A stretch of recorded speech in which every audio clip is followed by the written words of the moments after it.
Voilà.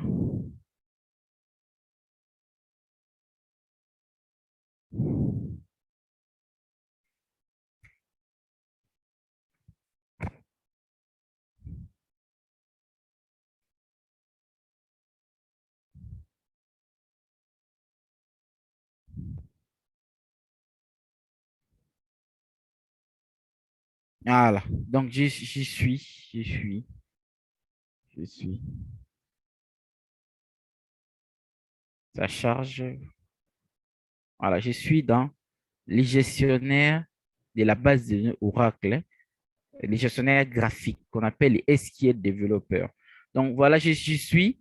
Euh, Quand vous installez Oracle, la base des données par défaut, il installe une instance par défaut. Donc, il installe euh, une instance par défaut. Par défaut. Cette instance, c'est quoi? C'est XE. C'est ça le nom de l'instance. Eh bien, c'est ça. Voici XE. XE est là.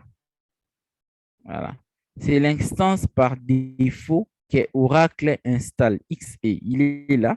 Donc, on va se connecter à cette instance par défaut. C'est à partir de cette instance que nous allons faire tout ce que nous voulons faire. Voilà. Donc, voilà.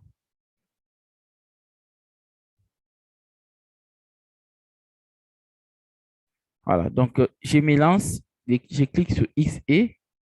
Ça fait le loading. Voilà. Il load, il charge. On va patienter. Voilà, il a chargé, il s'est ouvert. Donc, j'ai ici, quand je clique sur l'instance, nous avons ce qu'on appelle, quand vous cliquez sur l'instance, il y a ce qui sort qu'on appelle les, voilà, nous avons ce qu'on appelle les worksheets. Vous avez vu? Les worksheets, l'espace de travail. Voilà, c'est ici que nous mettons euh, les scripts. Hein. On écrit les scripts ici. Voilà, ici. Voilà, c'est ici. Ici, les scripts. C'est ici qu'on écrit les scripts, les requêtes dans le worksheet. Donc, nous n'avons pas un worksheet général. Vous cliquez sur ce que vous voulez et vous cliquez sur l'instance que vous voulez. Quand je dirais l'instance, en fait, Oracle, je dirais ici Oracle instance correspond à base de données. Voilà. Donc, pour ne pas s'embrouiller, bon, on a la définition de l'instance. L'instance, ce n'est pas vraiment une base de données. L'instance, c'est, au fait, c'est la possibilité d'avoir plusieurs bases de données qui dépendent des, qui viennent d'un même ressort. En fait, c'est ça l'instance. Mais ici, l'instance va dans le sens des bases de données. Bon, quand j'ai dit XE ici, en fait, XE, c'est comme si c'est la base de données XE, qui est la base de données par défaut après installation. Voilà, par défaut. Après installation. Voilà. Voilà, c'est la base de données par défaut après d'installation.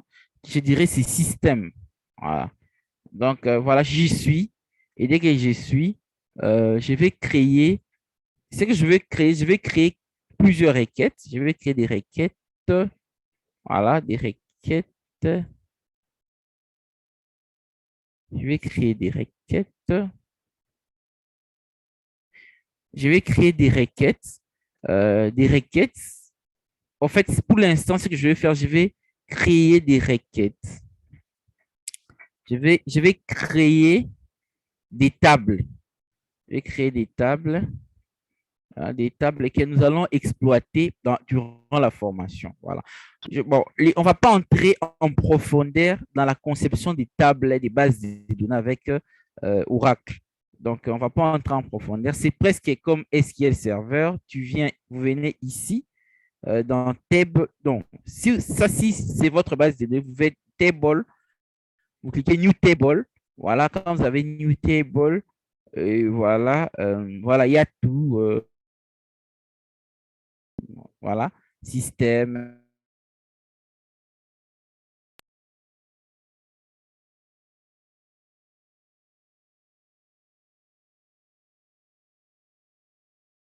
studio. Vous faites ici, après vous créez. Mais bon, ce qu'on va faire, on va pas trop accentuer sur ça. Pourquoi on va pas accentuer sur ça? En fait, au niveau de l'entreprise, j'avais oublié de vous dire, au fait, au niveau professionnel, il y a ce qu'on appelle les databases.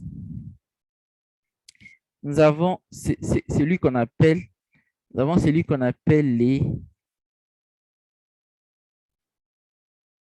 voilà, nous avons celui qu'on appelle les database architectes. Voilà. Après, nous avons les database managers. En fait, nous avons les databases administrators. Voilà. Il en va de même pour SQL, Server, Oracle. Bon, tout ce qui est de base de données, au sommet de la pyramide, c'est lui. Donc, c'est lui qui est au sommet de la pyramide numéro 1. Le deuxième, c'est lui. Le troisième, c'est lui. Donc, notre formation ici, c'est pour que tu deviennes database administrator. Et en fait, dans l'entreprise, les database administrators, c'est plus les requêtes. Hein. Voilà. Il est plus dans les requêtes.